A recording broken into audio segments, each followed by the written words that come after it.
Hello once again, everyone. Sorry for the long absence, but I was away at Long Point and competing and getting my ass kicked. But otherwise, back here with some fun cutting exercises. And specifically, the objective of this one is to focus on using the thumb grip for a series of 6 cuts together.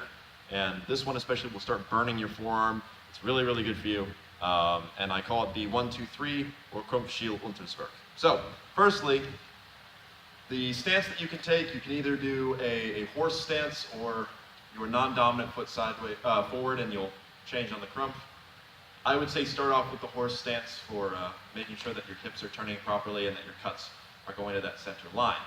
So the camera is also a little higher than it normally is because it's on top of a traffic cone, which is on top of Bob, because that's the only way I could get to about head level. So, apologies for not being able to see my feet, but we're focusing on the hands anyway, so it shouldn't matter.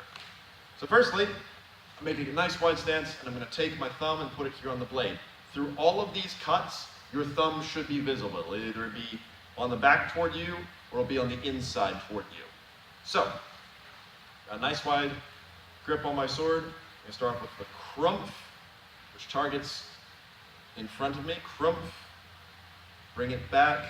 Schiel, so I hit that center target. Unterzwerch, so I come from below. And that Unterzwerch especially requires a lot of turn. So, Krump, Schiel, Unterzwerch. Krump, Schiel, Unterzwerch. 1, 2, 3. Now, immediately after this, and these two cuts kind of rebound off of each other, you're going to feel flowing momentum, flowing, and then you'll repower it into the next two. So, I finish my Unterzwerch, I'm here, I'm going to rebound, it flows into the next Krump, then I get my cross hands Schiel, and my long extended Unterzwerch. So, boom, 2, 3, 4, boom, 1, 2, 3, 1, 2, 3. Now the objective with this is to try and get your tip as close to the center as you can.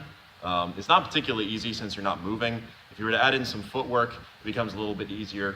But as long as you've got good edge alignment and you're extending out into your cut, it doesn't matter if it's directly in the center or not. But it is good to set a target of some kind that you're aiming at, not hitting. So, you start doing these repetitions together and it looks a bit like this.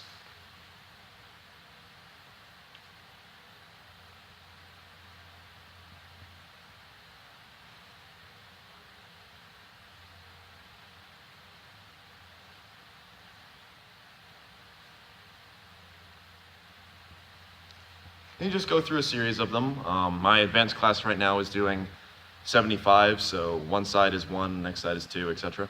And that's a little much for general practice, but since they're getting ready for tournament, it's good for them. But otherwise, I hope that you get some use out of that. And I will show you some other techniques and cutting patterns another time.